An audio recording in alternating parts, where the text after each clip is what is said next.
Hello, ladies and gentlemen, and welcome to What Do You Say Anime. I am your host, Peter. It's spring review time. A very interesting season, as you will find out throughout this episode. And because of it, was causing scheduling issues for the majority of the crew over here at What Do You Say Anime. But you know what? We'll make this work. And what I mean by that is the time of recording, we have shows like Dorohedoro that have been over for 2 weeks, and we still have an episode of Ramparts to get through. So if you're tuning into this episode with visuals, you will probably notice a handful of costume changes and host changes. But at least to start with, we will have Miles. So, Miles, thank you for joining me. As always, I like to ask you a introduction question. Why do you hate anime? Yeah, there's a few reasons, right? So, one is one of the ways we met, right, was you were singing the praises of the Rising a Shield Hero. What? And Am I on punks right now? and in this, Where's Ashton Kutcher? Where's the cameras? and in this video essay, I will. Yeah, but that is technically true, right? Yeah, I know it is. Well, I you were like, oh, I kind of like it. And I was like, listen here, you fucking idiot. Yeah. This is fire. It is funny that is how it kind of low key started, and then I have since changed my ways. But that was what I was like, I mean, people often do say about me when I'm a hater on things that they post the worst person makes like a really good point or whatever meme, yep. So and sometimes that isn't about something beloved like Bunny Girl Senpai or whatever. It's about something we all should hate, just sort of objectively, like the Rising of Shield Hero. Just for some context to save my skin, that's when I just like first got into seasonals, and I was not even kidding you, watching 12 episodes of anime a day, and I was just consuming everything. So like I liked everything. I do think I think it's fine because like the way that it works, because a lot of people, everyone loved Shield Hero season 1, right? And it's because like they do the thing where the music hits, you don't really think about what's happening, right? Like the cues are telling you what to think, and you're like, yeah, it's good that Naofumi's getting hit, and it's good, and everyone's happy when he does the thing, and then you think about like what's literally happening on screen, and you're like, wait a minute. But I think it's funny you say that, because there's a show this season that I kind of feel the same way. Oh, Wistoria. Oh, sorry. Oh man, my allergies are acting up really bad. But Miles, I have you for about 10 to 15 minutes because this season you watched one show. I did. So we're going to talk about that one show. So let's dive into the fall review. We're going to start off with my most anticipated show for the last like 2 years. Oh, let me get my manga. Just so you know, I'm not a fake fan. Here's my witch hat. I also have the manga because others work, so everyone knows I'm not a fake fan. Here's my cred. I had to check it out. Just had to check it. But we got Witch Hat Atelier, however you pronounce that French word. And we got the introduction of the last part of the Fantasy Big 3 done by Bug Films, thinking that we were maybe get some production issues. Ended up not getting, well, we got a delay, but it was totally worth it. It just absolutely knocked it apart. Because that, Miles, you're only here for one episode, I want you to get your fill in and talk about whatever you need to while I put my manga back. So spitball whatever you want, and I'll chime in when I feel like it. Yeah, I mean, I was excited to watch this. I had heard good things about it. It sort of does in the background, there's something more up than is like initially presented in a way that I find enjoyable. I think this has one of the better magic systems in anime, though I do think overall it's mostly okay. Like I think it's like sort of par for the course. That's like sort of like my only minor gripe, though there is, and I will say, plenty of room to expand on that. And is it because of the compass? Yeah, okay. I mean, look, I'm not trying to be here for an hour, Pete, but like, truly, why don't they have a compass? And people are like, oh, what if you need to do it secretly? What about the episode where Coco is sick and she needs to draw a circle and she can't draw it very well because she's too sick? What would help? A compass. What if magnets don't exist in the world? Not that kind of compass, Pete. Oh, what type of compass are you talking about? A drawing compass. Oh. It has. Is that a thing? I don't know. Oh my god, okay. It Hold helps on, you let me- draw perfect circles. It's a tool that lets you draw circles. I thought you were talking You about think the fucking. Yeah!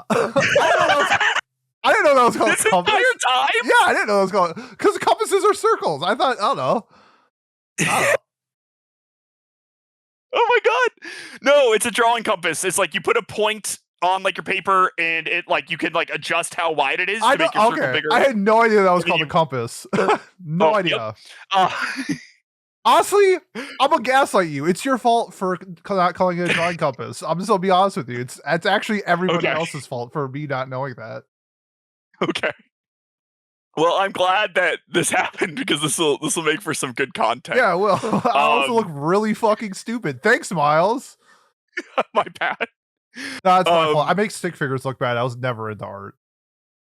Yeah, that's I mean, it's good. It's useful in like engineering and stuff too. But I work which in is like IT, we had a so- lot of discussions on how they would keep and I was like, just pretend you're engineers or something. I don't know. I look at Excel's 8 hours a day. Yeah, Yo, tell me how to do a V lookup. I got you, fam. Tell me how to drawing compasses. Brother, ask a 4-year-old. I do not know. I think this does the group dynamic very well. Like I think our group of witches is like very good. Like our 4 little main characters. And they're probably one of my favorite groups like this that I can think of. I think they each bring something relatively unique to the table. I think they do a very good job of having Coco prove that she belongs, but without her outshining the crew that has been like studying and everything more, right? Yeah. Like she sort of brings doesn't know how anything works, so hasn't been told no energy, and then her ideas sort of spark the others like actual knowledge to get things done, which That's I a think good is point. great. But what are your thoughts here now that you're done putting your manga up? Well, I mean, I think a big issue, my biggest issue with Witch Hat is that this should have been 2 core. Like, we just got to like, I don't know, 25% of like what is to come type of thing, where it's like, I think it ended on like a really good cliffhanger, but I do agree with some people's like how it started, where it's going. Like it's leaving off in a way that I think is going to be harder for people to pick up the second season versus something compared to like Freerun or Dungeon Meshi, where I think that they had a lot more time to really like sculpt out what they were trying to do. Where Witch Hat is just getting to the thick of it. So but in terms of like the adaptation of what Bug Films did, knocked it out of the park, like absolutely incredible. Episode 5, I believe, the dragon fight is one of the best animated things I've like ever seen. Like somebody said, like on average, an episode is like 8 to 10,000 drawings. That episode was 40,000 to give you an idea of like how much detail went into that episode, and it was a huge standout. But like you said, I think like the core cast of it was done really well, especially a couple characters, because Agot is my favorite character in the manga, but I really do believe how they brought Riche into the world with adding like a voice actor to her character, like elevated her so much. So I really do feel like they brought this cast to life in a way that I didn't expect. I should say in some aspects. Like I think like someone like Keyfree and Coco, who have a lot of screen time in the manga, I already had a good idea of who they would be coming into this. Agot, her character really shines, I would say, towards later. In the beginning, she is very like, I would just say like tropey in a sense, but like Tetia and Riche, I thought just like were the standouts from me as a manga reader coming into the anime, just based off their character being way more colorful, way more beautiful, way more standoutish with their voice actors, and I just genuinely loved it. I'm a little surprised by your comments about the magic system. I think that Witch Hat's magic system is just like, have you ever played the game Othello? Yeah. So like the tagline of Othello is it takes a minute to learn and a lifetime to master.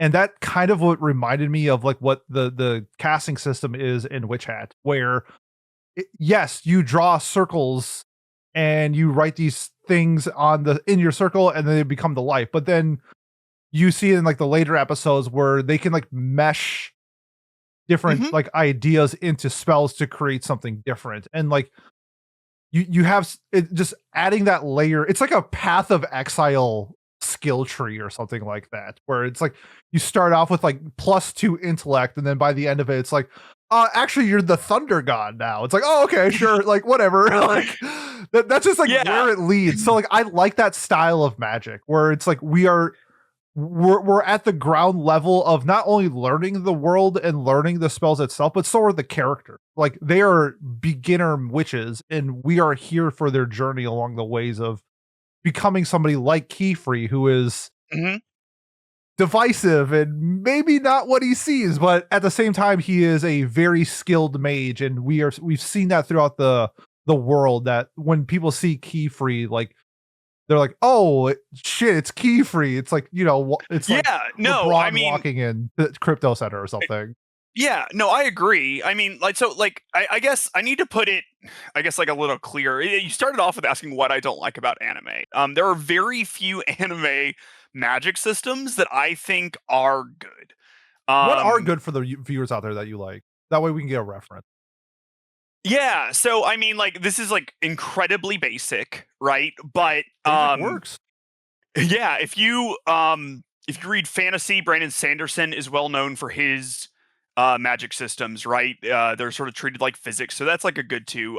There are another things we've brought up are like Worm, which is the web serial, where that's not quite like a magic system, but people have powers in a way that is similar to magic, and the utilization and everything of that is great. So I think what I'd be looking, and maybe I'm going to say there's plenty of room for it to get into this in Witch Hat, but stuff I'd like to know is like, if I draw my lines bigger, right? Like that makes the wind go more, right? That's a thing that they mentioned, which love to see it.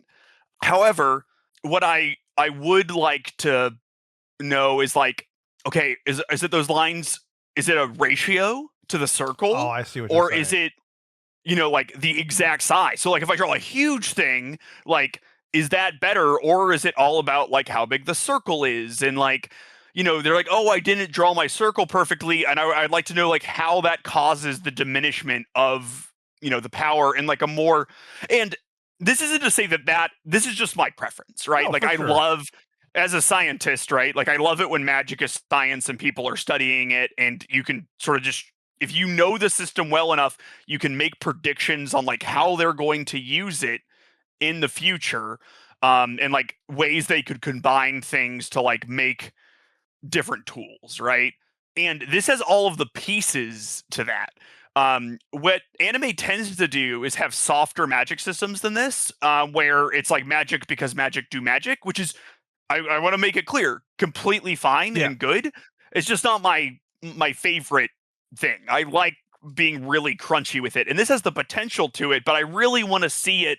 I would unironically love an entire episode that was just like Keyfree teaching the girls with like on a blackboard, examples of all of it, like an expo dump episode. Just yes, just like like a physics lesson, but in the Witch Hat world, right? Where it's like, okay, and this is how you do, like, this is how we make those Pegasus carriages, right? These are the runes that go into that. If you want to make it faster, you do this. If you want to make it more stable, you do this. And then, we can intuit things from there, and I think all the pieces are there. And so I like that, but, and this is maybe partially because anime is generally in like manga and is made from like manga, or it's like an anime original or something where you can't really fit a ton of expo dump on how a magic system, you don't have like an appendix on, on like how your magic system works. I wish you watched the culling games for Jujutsu Kaisen, because they legit have an entire episode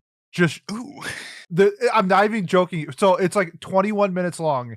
18 minutes of it is just explaining the rules of the culling game, and people were pissed. And I'm just like, yeah, I bet they were. And like that's why I'm making it very clear that like this is just me. Yeah, no, right? No, they're wrong. They're wrong. You're right. If you're going into this gigantic death battle that has a bunch of rules, it's nice to know the rule. And I like it. Witch Hat, I totally get what you're saying. Yeah, because I think it would be neat if, we could, like, at some point in the future, just be like, okay, I think, Coco is going to be able to get over X by combining this rune she learned with like this rune she learned, which will have like this effect. And, you'll be like right about that. It would be like in Freerun, they kind of explain how magic is developed, but not how it works, if that makes sense. So what I do like about Witch Hat is we know how it works, which is good. And is the other fantasy big 3 dungeon meshy? Yeah. Is that the other one? Okay. Yeah, you just don't like it, but it is. Yeah, no. I was just, yeah. No, that is in my head. It's just, In my head, yeah, it's mid, but I didn't know what else would fit in there, but it wasn't that. But that's okay. We got a couple anime later, but let me show it off just so I can put people on game. This one should also be included in the fantasy big 4. It's called Magus of the Library. I believe this is getting an anime. This is going to pop off too when it's done, or when we get it. Just so you know, I want this on record. Oh, you know what? An anime that does very good magic systems is like Full Metal Alchemist. I was thinking right? the same thing. It's simple and very easy to consume, and it's structured. Yeah, I think that is good. And then again, like the Sanderson stuff, like I don't know if anyone's like if you're out there and you've read Mistborn, like Allomancy, you know what you do. You consume a metal, it makes you do X, Y, or Z, and then you can combine those in predictable ways, and it's great. And I also like that they have like downsides too, where it's like your senses are heightened, but like a way that people fight against those people is like making loud noises or something like that. Ooh. To like, like so their ears ring or whatever, or you do like a flash, so their eyes that are too sensitive now, like they're blinded or whatever. There's some neat stuff like that you can do with it. I do like when magic systems have like a downside to them as well. Like it's not just we're better than you because we're magic. It's like we are better, but there is counterplay. I'm trying to think because what would be like the real counterplay of Witch Hat? But I guess you'll have to tune in to find out. We will. Well, we do know that they are very, at least from what we know now, reliant on a resource, right? Which I like. Mm-hmm. So I mean, you can capture the most powerful of these guys, and if you take their ink away, which is a secret, people don't know that. Correct. But if you did know that, you would know that that might work. Now, I don't know if we see the brimmed caps using that ink, by the way. Yeah, I don't think we how they.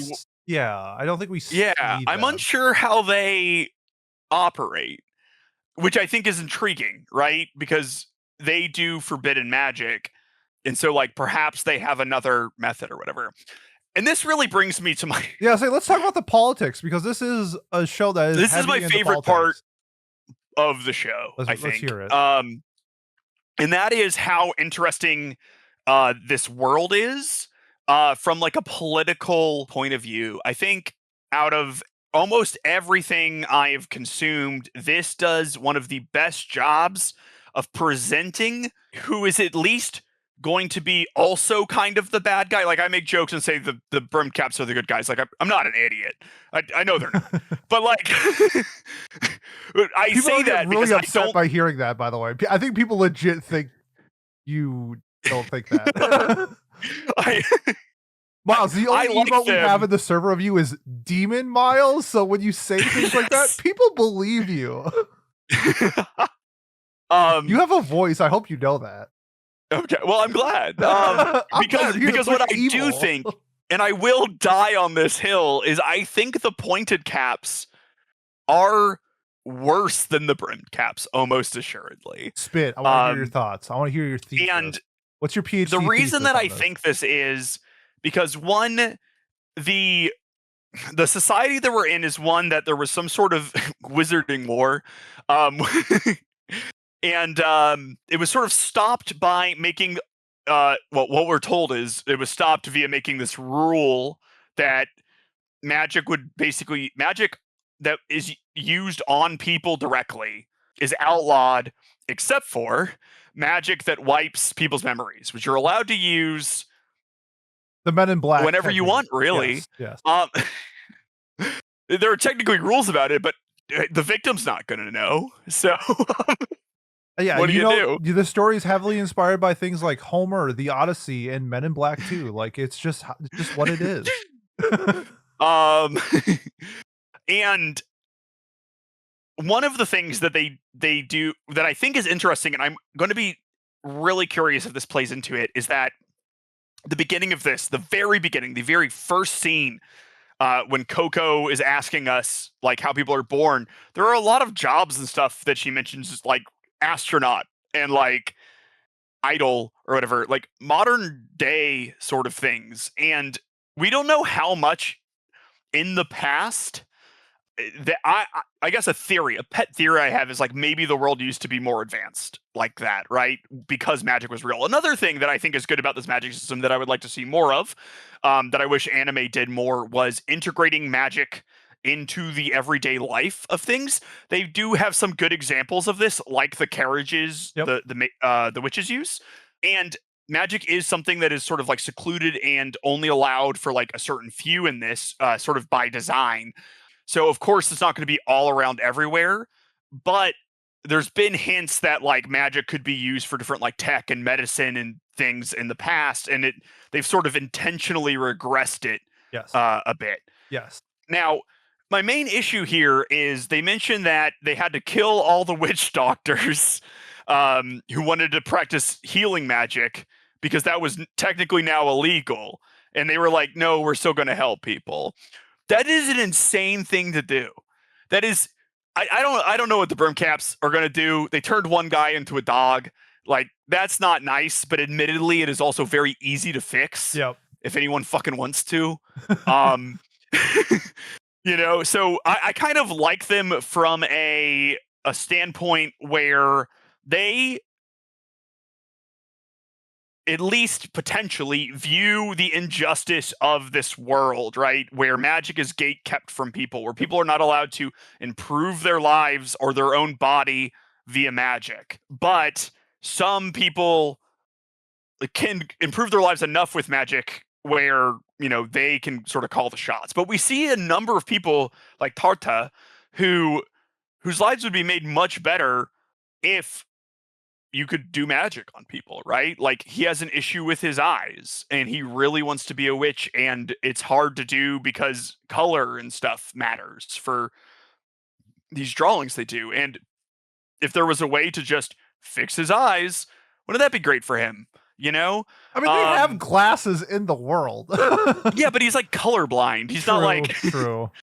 Yeah, he has like a not like a I'm farsighted or whatever. Like, they have some technology, but it's admittedly pretty limited, right? And I think that, maybe the Brimcaps are in some ways like a warning. Oh, what if you go too far, right? Because like the one we see is like hardly a human anymore, right? He's like a floating eyeball of smoke, and is kind of cool. Honestly, he just like flies around and stuff. But I think just like the general, like the group of witches that enforce this law are called the Knights Morales, and no one has ever named a good group that. That's the most evil sounding group ever. You make a good point. That's a good point. Yeah, it's like, oh, here comes the Hell's Angels. They're here to help us. It's like, no, they're not. Yeah. That's never happened before. It's just like, oh, they're like people who very strictly enforce a moral code that's relatively arbitrary. Like, what do we do? And like the Brimcaps sort of remind me of like, I don't know, like a guerrilla terrorist group or something that just sort of like does things in hopes that people will sort of. It's so funny because in terms of like how many guerrilla groups that we've got this season in terms of like armed conflict, it's not just Witch Hat. We had 3 shows this season that had it, which I will be talking about later. But Miles, we've been talking about this forever, and there's a good chance that Witch Hat wins our watch club. So let's save some like deep dives into Witch Hat. Okay. But I just want to say that like I think the beauty of what Witch Hat is the conversation that we're having now. That the world is so vast. Right now, I think after season 1, it's to start asking questions and start theorizing things of what you think is going to happen. Because I think that's what the season was meant to be. because there's so much that goes into it and so much things are still left to be explored that I think it's gonna really open up the eyes of people who liked season 1, but maybe were like are on the fence, like, yeah, this was super hyped up, but like I really didn't get it. I'm just gonna say this, just wait. Like we are only scratching the surface. This show is incredible, and just what it built, I think, in the first season really did set the story for what's to come. So, Miles, I want to get Mhm. your final thoughts and your rating on Witch Hat. Yeah, I think there's like a ton of room in this politically and with like the magic system and with the characters. I just think you know, you sort of mentioned people were upset we didn't get like 2 cores and like cut off too early. I like I don't kind know of if people were agree with. upset, but as like a manga reader, I think we would got way more of a reception if it was 2 core. Okay. I think that this is almost like you play like what feels like the beginning of a video game, and then you learn that like when you thought you were a third of the way, it was just the prologue. Yeah. You know what I mean? And it's like, oh, like that's how I felt after this. Like there's so much more to come. I truly hope, right? There's so many different things to explore with the magic system and how you can combine these things and with the political world and with our characters to learn about what they tick. So like yeah, I'm just very excited to go deeper into Witch Hat because I think it has some of the best world building I've seen in anime, especially like a fantasy anime. And so I mean I think that you know it needs to put it together. We're still very early on, I feel like, but I see all of the pieces and that very much excites me. You know, and Brush Buddy exists. So even if The none of GOAT. it comes together, we have him.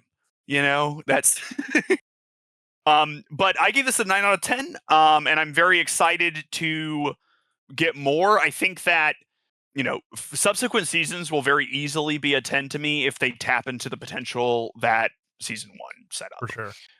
What are your thoughts here, Pete? Yeah, I mean, I'm gonna be super biased just because of I'm a manga reader. I think if I didn't read the manga, I would probably give this season like an 8.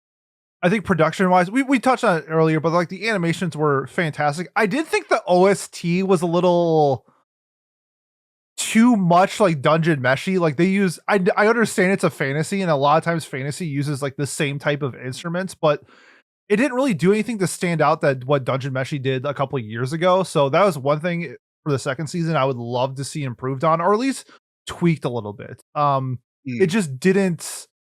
It like it hits the fantasy notes for me, but just from an OST perspective, it did seem like a little bit generic fantasy OST. But loved it. I'm also gonna give it a 9. I just think knowing what I know and where it's gonna go, and I mean speaking of just scratching the surface, we talked for almost a half an hour, and we didn't even touch on so many different like things. Oh About no, there's so. I mean, like Key we didn't talk about. We didn't talk yeah, about. and I'd love. I would have loved to. Like, so tune in for more because Yes. we'll be talking about this at some point because I think Pete and I could talk about it unironically for another hour. Or Oh, two. easily. So, Yeah, there's a reason why I'm cutting you off. So, I also gave it 9, but yeah, this was a fantastic show. I wouldn't surprise me if this is people's like anime of the year. It's awesome to see people like really dive into this property.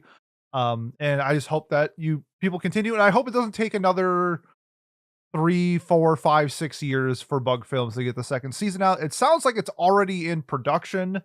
So normally when it says something like that, that's like a year and a half. So hopefully in like 2028, we will get season 2 of Witch Hat. So thank you, Miles, for joining. Do you want to say any parting word to your adoring fan? Mom. There we go. All right, I'm gonna kick it over to myself to do some solo reviews. Hi, Future Pete. Thank you, past me. Back to, I guess now it's just like a solo adventure.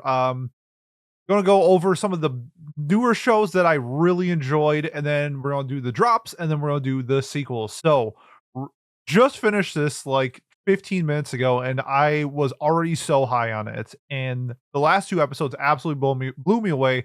Nippon Sangoku. I'm just gonna say this. This is easily an anime of the year contender. I cannot believe what we just got from this. Coming into it reminded me a lot with the setting and sort of just the vibe and the popularity the show got with when Heavenly Delusion dropped in, I believe that was 2023, where it was super hyped. Everybody loved it. When are we getting a second season? And we never got a second season. And Nippon Sangoku kind of felt that way to me coming into it, where it was picking up a lot of steam. It was super high quality. Everything about it was great. There's no way we're gonna get a second season though, right? Because it's stuck in Amazon Prime. Who's watching Amazon Prime shows really?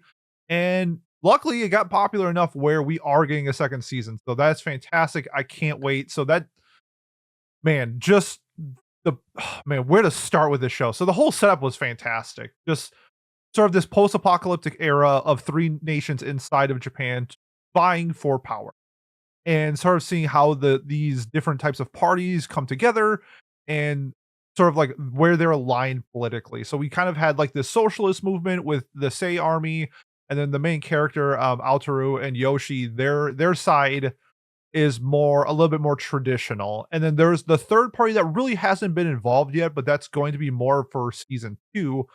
And just sort of the step of how they get from point A to point B in the beginning, where we saw them being sort of just like villagers, and then years pass with the conflicts that arise, that they're more military strategists, advisors, auditors, highly ranked officials inside of their own respective parties, and the accumulation of sort of vying for power within this new era of Japan, and how it plays out. And so what I really want to touch on was the buildup was great, as is, like showcasing the land where it is, how they are, the world building, like limited resources in terms of like ammunition, gas is completely like out of the picture, cars don't run anymore, it's back to horses, and sort of using that world. And what really blew me away was the last 2 episodes.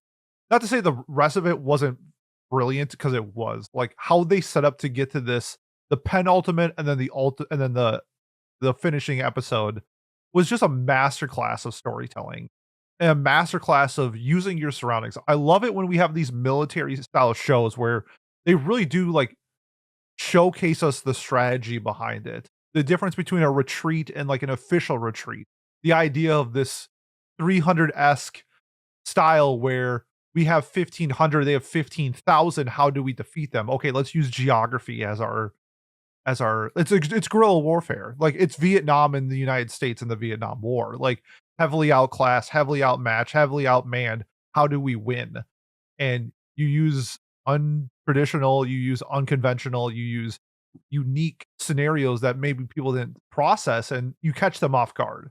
And so in episode 11 and 12, with the aftermath of catching the Sei army in a narrow ravine, using the old broken down cars as essentially large scale boulders to defeat an army to the point where they have to like start talking about peace trees. Like we just got destroyed. We had a huge advantage and it's over. And at the end of it, Oga getting assassinated, not confirmed, but more than likely confirmed by Tyra. Just man, what a intense and intriguing and just full of energy, political drama, military warfare that I really haven't seen in anime. Like I feel like I haven't read Kingdom. I've seen some Kingdom, but I feel like this is what Kingdom is. It's like the military and political strategies of war. And what I saw in Nippon Sangoku is going to be radiated within me for quite some time, because this was a just pure treat to watch what we got. It was, I mean, I'll be, man, this is anime of the year all over it. I really gotta consider what I have as my number one show of the year now, because coming into this, Dorohedoro, which I will get to later, spoiler, I like Dorohedoro season 2 a lot. That was like my clear frontrunner for anime of the season. I love Dorohedoro. There's no way that a new show is gonna come in and swoop in, and it did, and it was this show. Oh my god, just the character writing. We talked Oga being like the socialist leader, but you know, in the war frame that it is, I thought it was handled in a way that was so cool. Like they were the only army that we saw showcase that was using women as military members. The other parties they used the women as, you know, traditional nurses, behind the scenes stuff, clerical stuff. Like it's stuff like that. But Olga, being the progressive that she is, we saw them use the number advantage. That was their advantage. You could have more men if you include women. So that was awesome to see from like that side. But then you had like the traditional standpoint, from Alto's and Yoshi's army as well. Just the mix, the balance of everything that went into the show was just incredible. Production side, I was just so entranced by these last 2 episodes, it blew me away. Production, I had an issue earlier in the season with them using the filtering that they use with it. They use it a lot in the earlier episodes, use it a lot less in the later episodes, which I was a big fan of. It was just a brilliantly animated show, like fantastic. If it wasn't for Witch Hat, this would be one of the best animated shows of this season. God, what other characters have we talked about? The military strategist from like episode like 8 or 9, where the Sei army got they screwed up and they were losing power within their own realm and losing like Olga was losing the respect of her army. So the strategist essentially sacrificed himself to keep the order within the realm. And it's just like, what a sacrifice! Like, what if like what a martyr, dying for your cause so much, you believe in this cause so much that you are willing to take the bullet and be labeled as a traitor, as for treason reason, to continue the movement, to restore the faith of Olga and stuff like that. Man, is just, it's next level shit. It's not tropey, it's just great, man. It's just incredible. And then at the end, when Olga, I did not see that coming at all, that Tyra probably assassinated Olga. It's not confirmed, but like I said earlier, 99.9% sure that is the case. But it wouldn't surprise me if they sort of gotcha later on or something like that, because this does feel like there's a lot of political stuff going on with it that we've only scratched the surface of. I mean, we've only really been introduced to 2/3 of the party. So I think this is a show that we need to do for Watch Club. We need to talk about this show for like an hour. Like, there is so much to dive into. I loved it. This is an easy 10. This is either number 1 or number 2 for me for anime of the year so far. Just what an effing show. Holy moly. 10 out of 10. Adored it. Next up, Agent of the Four Seasons. So this is a show that a big reason why I didn't get into this early was because of just my misunderstanding of the concept of the show. I wasn't sure if these were the agents were the only 4 agents. I couldn't tell like what their roles were, what they were trying to do. And then after episode 7, when the nuke hit, or the Tomahawk missile hit, was it Autumn? And just kind of, I was like, oh, they just nuked this little girl and she's alive. And I was like, okay, I need to go to the Wikipedia or something like that, because I'm definitely missing something. And then I did, and things started to click for me. Like, these 4 agents all have, outside of their powers of being their respective seasons, they each have like their own manifestations. That one is like the gift of life, and we see that with Autumn when she is able to restore, was it Summer? Rui, when she gets killed, that her power, because she is essentially immortal, that she can also use that to restore life as well. So that was awesome to see, and just things were starting to click with what's going on. And then I never doubt Violet Evergarden's my favorite anime, so why I doubt this author in the beginning, I was a fool, because once it started clicking, and like once I understood what the show was, it started to make so much more sense. And that's on me. I don't think it's a detriment to the show. I think that's just me misunderstanding what was going on with it. So after episode 7, I think it hit its stride. It started going, and I wonder like what the theming is going to be going forward in other seasons, because we're getting a second season, and it wasn't really confirmed like what the theme of this season was. But to me, it felt like it was motherhood. We had so many different like explorations of different styles of motherhood, with Hina Nagiku and her mother and their situation when she was young, essentially having to let her daughter go, and she had to go do her own thing. And it seems like she died. Like, it's this whole spirit thing with Hinakiku, and like losing herself, and then like a new version of her joining. Still got questions on that. People out there who are smarter than me, let me know what that means. I think I have an idea in my head, but I'm not sure. But then we saw the villain of it. I forgot her name right now, but like her whole thing was she was abused, probably more than that. I'm not going to say that word.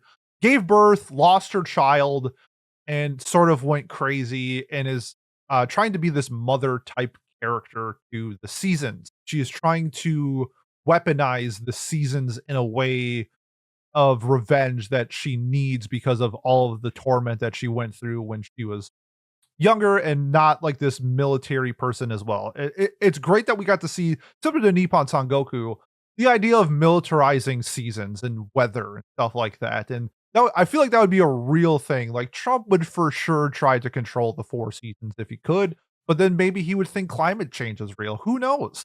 But this was just a once I figured it out, this show was spectacular. I can't wait to see what we get more now that now that we have like the seasons are like a group, like they're solidified as the four together. And like what other things are they going to do?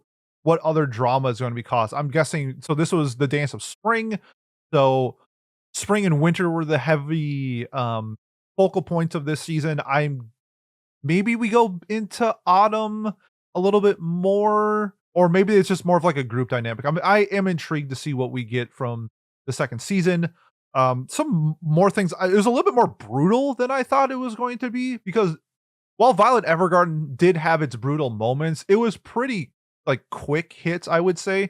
This had like full length episodes of action. And I was like, I know the original Violet Evergarden novels, Violet like wields a giant battle axe, so I'm guessing that they're more action oriented than what we actually got in the anime. So just seeing the contrast from that first version of her writing that I was familiar with to this, I was like, oh, okay, they're implementing more of a action style than a narrative driven story. It still is narrative driven, but like conflicts can be resolved through fighting, where in Violet that really wasn't the case. There's parts, but like not really. So I also gotta give a shout to Hina. I was gonna say Hina. Let's just say Hina because I'm so bad with names. Her voice actress just fucking knocked it out of the park. One of the best voice actors of this season. Yuka Nuki is her name. Did she do anything of nope? Not really. What a performance. That was an absolute standout of the season. She killed it. And the ED, I love the ED. It was so good.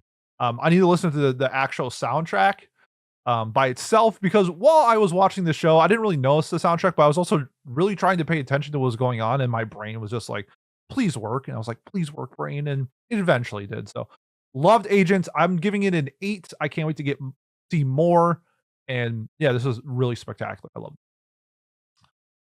Botan. Okay, Botan fully blossoms when drunk. Coming into this, I was expecting a little bit like the do it yourselves food for the soul from last year, this college style, like labeled as Yuri, but we're like, are we actually gonna get Yuri? Holy crap, did we actually get Yuri? Solidified 2 couples and then more than likely a third, but I don't know if we ever really got like the concrete evidence, but like let's call a spade a spade. There's 3 couples in this show. What a ride. Just it was set up in the way that I thought it was going to be, one of those Yuris that we see where there's development and everything's happening, and then episode 12, it's like, will they, won't they? And then cuts to black, and then go read the manga. Psych. I just love it when relationships are concrete, and even if it's brief, because the majority of the episodes they were not a concrete couple, but we did get that at the end. But I gotta shout out to Chang. This is Chang talk. One of the best characters of the season, one of the best characters of the year, will definitely be in my best girl nominations, but just what she brought to like this, the core cast before her and then after her are night and day. Just pushing Botan to sort of in a direction where Chang needed to know before pursuing different avenues and different relationships and what that meant. And so just seeing Chang and Gujo or Senpai or whatever at the end of it, just being like Chang being very upfront and very confident and not really going through the motions of like when you start dating like your first week where it's like, okay, is it like okay now to like hold your hand? Can I kiss you? That type of stuff. Chang's like, no, we're a couple. Like we agreed on this. And this is what I'm going to do if you want to be my girlfriend. And then Gujo's like, I think she likes it, but like it was still like it's new to her, so getting flustered and nervous and shy and everything like that, excited is all part of the course. So just like seeing like the real human reaction between them is great. Botan and Ibuki, I did like them. I didn't like them as much as Chang, but sort of how they all came together at the end of it was like perfect. The music references were great. I love the little adventures that they go on and remind me of like Mono, where on today's episode we're going 60 miles north do whatever, and we're gonna get sake, and we're gonna climb the mountains and stuff like that. It was a nice mix of like slice of life, a little bit of drama, like it was light drama, and just like a pure romance, like a pure romance. This was just a wonderful show. But I mean, heavily carried. I should say heavily carried. I just love Chang. Like Chang was just an incredible character to me. I love it when characters enter a show and like change the dynamic immediately. Like, oh, they're here now. Like, okay, where's this going? And it's only for the better. Like, it only improved when Chang. Like, I shouldn't say only improved, but like, it only got better. And I think a big reason of why I liked each episode more was because of Chang. The real driving force for pushing these relationships forward. And we need more of that in anime. I'm gonna bitch about it later in this review about some of my gripes with some certain shows. And tropes are fun. Tropes can be fun, but when you're only tropes, it's really annoying. So Botan was an absolute delight. I gave it a 9. It's currently the highest ranked Yuri on Mal. And it's either 1 or 2 for me. Like Kase-san and Morning Glories, that movie is just so quick and easy to consume. It reminded me of like Milky Subway that we just did, where it got everything it needed in an hour. And I really enjoyed like that style of shows where you don't need to stretch it out to 12 episodes if you don't want to put 12 episodes of content out there. And that's something I respect with like Milky Subway, Surizuri Children, and Kase-san and Morning Glories. But Botan, 12 episodes, every episode was worth it. I give this a 9 out of 10. This will be in the best romance of the year conversations for sure. Chang will be in my best girl nominations for sure. If you haven't seen Botan, if you like Yuri, if you like romance, this is an absolute must watch. One of the best of the year in my eyes. This is just a wonderful, wonderful watch. Staying with the romance, we had Polar Opposites last season. We got the Ramparts of Ice this season. We are getting a second season at the end of the year, and a story that I loved Polar Opposites, and I fell in love with Ramparts pretty quick. I think Koyuki is a very interesting character with her more stoic approach, but then how they change it with like the chibi animations to show off her goofy side. I thought that was a great addition. Using the visual storytelling of her, because her voice is very monotone. So to express feelings in a way where it's more goofy and silly when you're at that age, I think using the chibi style was the perfect choice for her character. Yota was my favorite character of the season, and he continued to just be an absolute driving force of this show.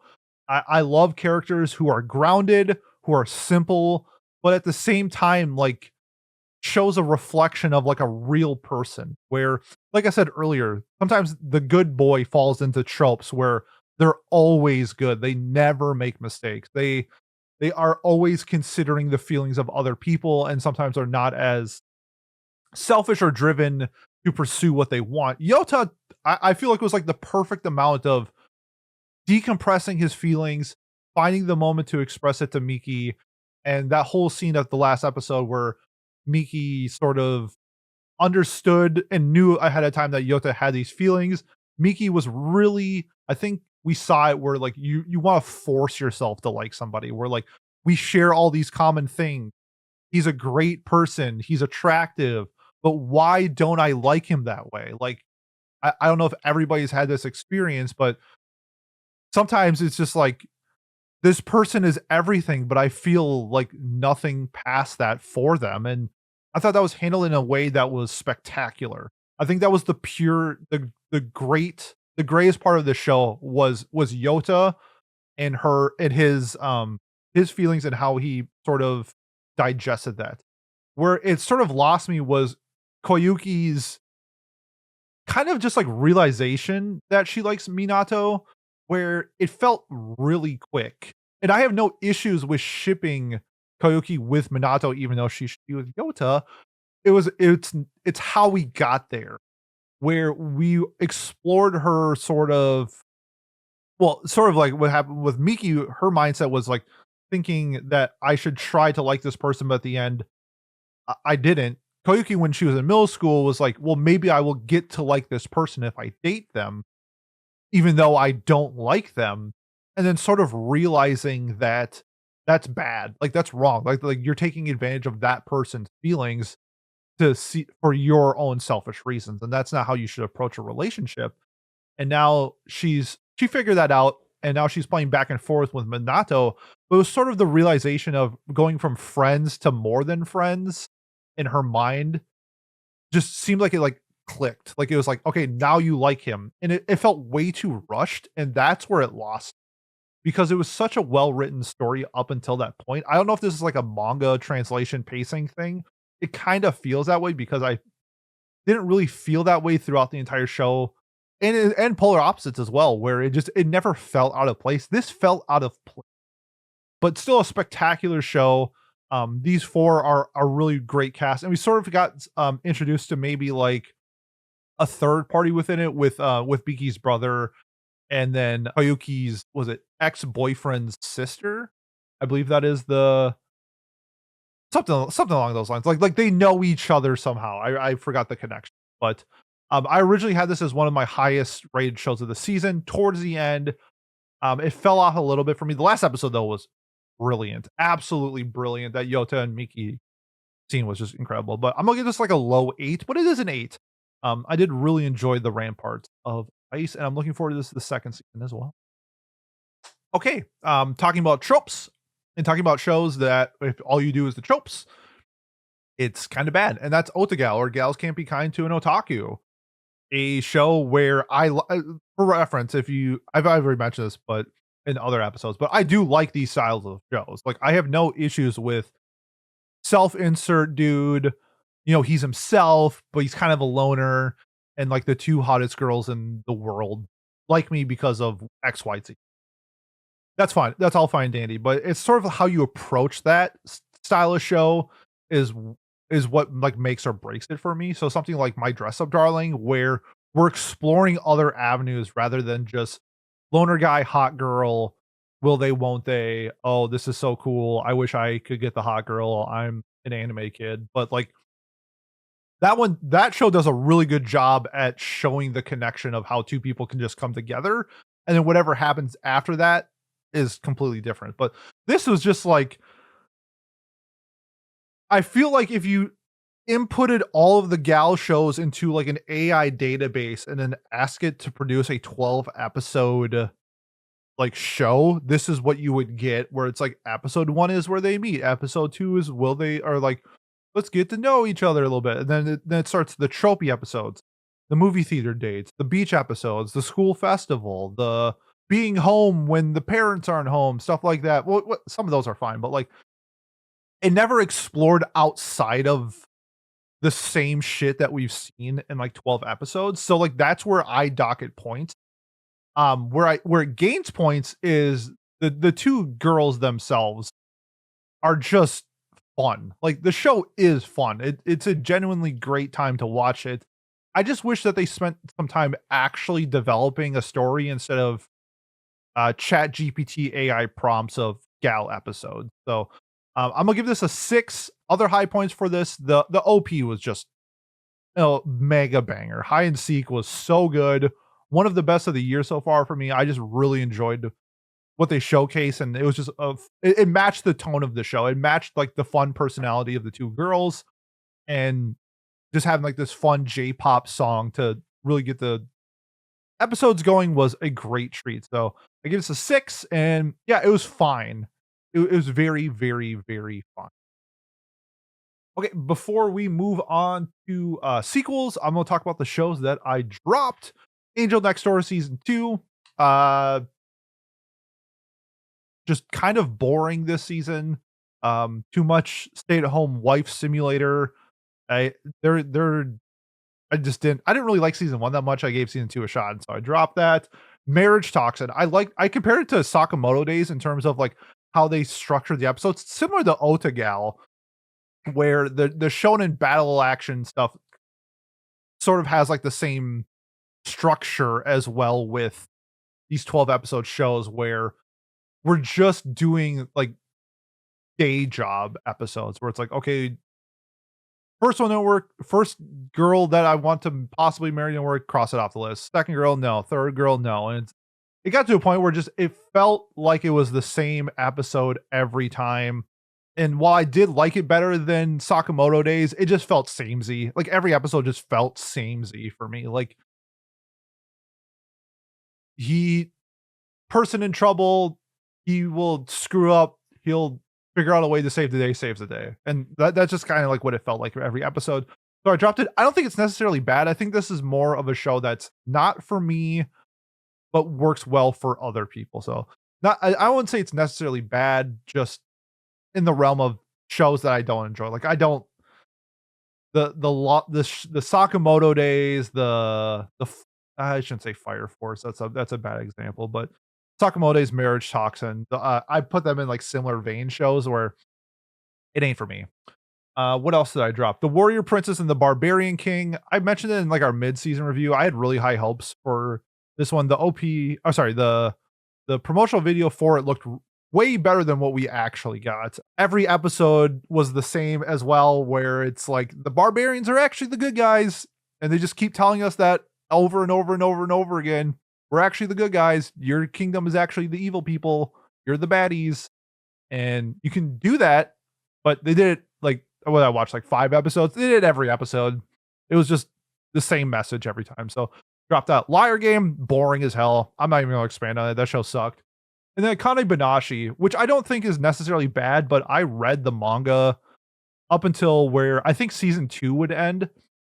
And it was one of those where it's like, yeah, I read like 80 something chapters of it. I got my fill. Like I think it's fine. I don't have an issue with it, but I didn't really like the direction of where it was going after that. And I didn't really care. I liked the Rakugo Shinju style more, the more dramatic, the less shonen-y style storytelling, where if it's a revenge story, it can be cute and fun and stuff like that. But like, your father's life was diminished by this person, and I would like to see a little bit more angst towards maybe like the Rakugo itself as well, like having a disdain towards like some of the people who run it and stuff like that. So perfectly fine, fun show. Akane's great. I'm lumping this in with like Marriage Toxin as well. It's not bad. It's not bad at all. Just not for me. Like I got my fill for what I wanted. I don't need to continue watching more of it. So that is that. Let's get to our sequels. Dorohedoro season 2. Got a little lost, not gonna lie, with the Kaiman stuff and him having like multiple bodies, personalities, versions of himself. Sometimes was a little hard to understand, but the whole idea of this civilization being run by Ein, I should say run, but he was like the kingpin of the underworld, and what happens when that person dies. How does the order change? Who is the new supreme leader? Who is now running the show? And that was a fantastic like arc to go through, with the Cross Eyes taking over the mansion, still because of the leader being this psycho killer person with looks like split personalities in a way. Still some ideas and some theories to go with that we need to digest in season 3, which was confirmed, which is awesome. So I want to see where that goes, but like the Ein stuff and just sort of how the world is changing because of one person, I hope is like a testament to where we go later, where what happens when like the main devil dies or something along those lines, where like these big people in power change the world so much. What happens with it? So the chaos and everything with Dorohedoro was still there. I think it's one of these shows where like, even if you, and this is coming from me, who I think I understood like 90% of it. So even if I am missing context or I'm missing information, or if it was presented and it just like in one ear out the other type of thing, the show was so enjoyable and so fun that it continued to be what Dorohedoro was. That's what made it for me. Like I had so much fun watching this show. It was an absolute treat. This is also a 10 out of 10. I mean, it's in like my top 20 all time, so I'm super biased. I'm sure there are complaints that people can make, and I would probably agree with you, but it's one of those shows where I don't care. I had so much fun watching it. So 10 out of 10 for me. Farming Life in Another World Season 2, a show that I forgot was airing. So I binged it all in like 2 days. Gotta say this. The main cast, I watched this dubbed, or I watched like, I think at the time, I think I watched like 9 or 10 episodes dubbed. I think the last 2 episodes weren't dubbed by the time I finished it, but the main cast dub is like perfectly fine. The ancillary characters, this is, quote me on this, one of the worst dubs I have ever heard in my life. This was trash. Oh my god. Very rarely do I just like have a terrible, terrible dub. And this was trash. But the allure of season 1 was like how they are going to build the farm and like what that means to that, and sort of like developing the cast and everything like that was really fun with season 1. So that's why I wanted to give season 2 a shot, and where things are more solidified. And I just didn't like it as much. It was very episodic. It was like, okay, which type of girl that apparently there's no men exist in this world. I mean, even though there are like centaurs in their village, but like this is like a 90-10 ratio, it seems like, where nobody's getting laid. Like, so they all come to this farm to get pregnant, and it is like, okay, this week it's the angels, and next week it's the sirens, and next week it's the mermaids, and that's all fine and dandy if that's what you're looking for. But there was nothing, to me, it felt like there was nothing more than that. And while it was enjoyable and fun and very slice of lifey, I do wish like we got more of like the baby stuff and more of the kid stuff and more of his wife, because I don't think because in the end, whatever, but it was fine. Like it was a perfectly fine show with what we got. I'm gonna give this a 6. If it got more seasons, I would not watch it. I think this was plenty. It was fun. It was fine. It was just a very okay show. And I think that's okay. Yeah. Nothing wrong with like an okay show. But saving the best for last. And by that, I mean the most mid shit I've seen in a minute. Wistoria, Wand and Sword, Season 2. I can't believe people rank this higher than Season 1. I don't get it. This Season 1 was fun, but it had very simple story. Very simple. Main protagonist doesn't have the same powers of the other people, so he's got to work twice as hard as the next guy and really put his strap on his boots, and even when people knock him down, he gets up, type of thing. And cool, that's fine, no issues with that. But the first arc of season 2, where the world is being attacked by, I'm just gonna say like, let's just say demons for and the 5 gods in the tower are like, nah, fam, we ain't gonna help them. Why would we help them? There's no logical reason for them not to help them. So Will, goes Super Saiyan 4, Majin Buu shit, and is like, actually, I do have a power, and I'm the most broken motherfucker you have ever seen. I can just essentially collect souls. Like, I get so strong. I'm a fucking necromancer now. Like, and everybody sees this. Everybody is watching Will save the day. Like, he saves the world. And then immediately after that, they're like, well, he doesn't have a wand. He actually has a sword. So we're actually still going to discriminate against Will. It's like, you dumb motherfuckers. He just saved the world. Everybody would be prying Will to join their team or whatever. Like, you have to be a moron to be like, yeah, this logically makes sense in the story. Like, I'm sorry, if you think this logically makes sense, read a book. Like, straight up, it was the most dog shit logic I've seen. It was like, it's the Harry Potter shit where it's like, oh, he's actually half. So even though he is the strongest wizard ever, and he all this shit, like in the first couple of movies, it's like, nah, we're still gonna discriminate against him because of XYZ, because we're just dumb. That's what the story was. Just like, nah, we're not going to accept Will. And then after that, it got a little bit better. And then at the end with the shit where he had to do the battle, and then like his girlfriend and that fucking white haired dude was like, okay, whoever wins the battle gets Will. And then it ended up just being like a rock, paper, scissors match. Like, tee we had this epic battle and we're actually gonna play rock, paper, scissors now. It's like, what the fuck was the point of this? I can't stand the writing in a story. It's so, I don't know. I haven't read Percy Jackson or something like that, but it feels like this is targeted to like like a 12-year-old young adult light fantasy. Like, it's not written for people who have consumed other media because the writing is just abysmal dog shit in this. But let's talk about the good stuff. Animation and action is fantastic as always. Season 1 was top tier. Season 2 was top tier. I thought the OST took a step back. The first season's OST was fantastic. I think it was my second favorite OST of the year. And this one had one standout song, I feel like, in episode when he like defeats the demon in like episode 4 or 5. That was like a big standout point. But production wise for animation, still on par, still one of the best. Sound design and everything like that was good.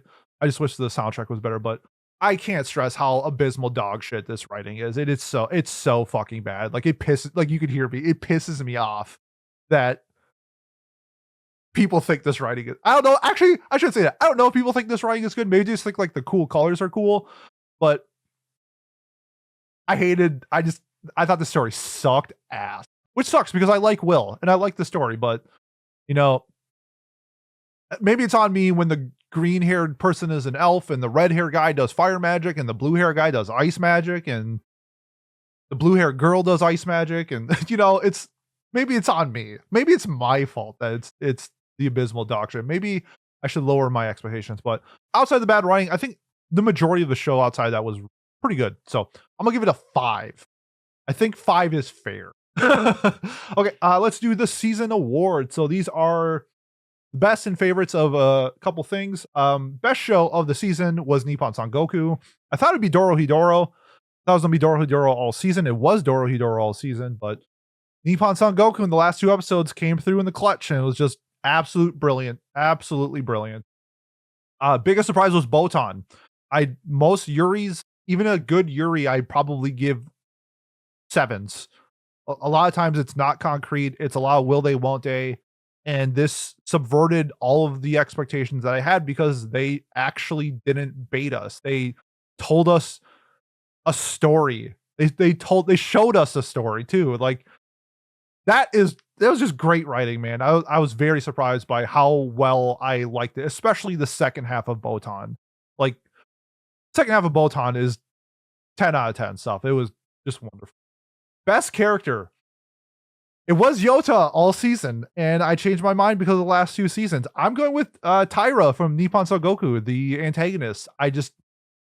What a character. Like, legitimately, man, since Osclad, maybe? I don't know. Like, I think Taira is an incredible antagonist. And I hope when more people watch this show that he gets talking about those in those conversations of some of the best antagonists of the last, 5-10 years. My favorite OP was Hide and Seek from Otagal. I love shows that set the tone for the show. And while I maybe wasn't the biggest fan of the show, I thought the OP essentially emulated what I was looking for in that stylish show. It set the tone and it got me excited for the next episode. And my favorite AD was Hana Ikata from Agents of the Four Seasons. Very melancholic, very, I don't know. It kind of gets you, maybe it's just me, but it gets me a little emotional hearing that, especially some of the big hard hitting episodes. When it transitioned into the ED, it was just a great way to just wrap everything up. So those were my final season awards. So summer is jam packed. It has already started. Hopefully you are enjoying what you are seeing so far, but let me know what some of your favorites were from spring, your favorite boy, favorite show, favorite OP, whatever. Leave them in the comments. It actually really helps me when we are doing anime of the year stuff, that if I get the input now, I can remember that for later, be like, oh yeah, this person really liked this. Do other people like this? And I can explore those avenues. So it helps me get a better understanding of like what people are liking, and I can incorporate those into our anime of the year and stuff like that. But yeah, let me know if you're interested in talking anime with us. Links to our Discord in the description below. We have a very active and welcoming community. As long as you're nice, you are more than so. Thank you to Miles earlier who joined me for our half an hour witch hat conversation. I did want to go a little bit faster just because we spent so much time there. So hopefully I expanded on enough of these shows. But if you want to hear more thoughts from me, just let me know. But otherwise, I just want to say thank you. If you want to support us, best way to do so, like, comment, subscribe, leave a review on whatever platform you are watching or listening to us on. If you have an iPhone, the best way to support us is an Apple Podcast review. That shit is like cocaine to the algorithm. So if you want to help us out and you have an iPhone, leave us an Apple Podcast review. Next week for Watch Club, we are finally doing Pride Month. We're terrible at scheduling. So Pride Month episode is coming up mid-July, but we're doing the Monster Wants to Eat Me. Otherwise, I will probably be doing a first impressions episode of the summer season in a couple weeks. So thank you everybody for tuning in, and we will see you next time. Peace. Bye-bye.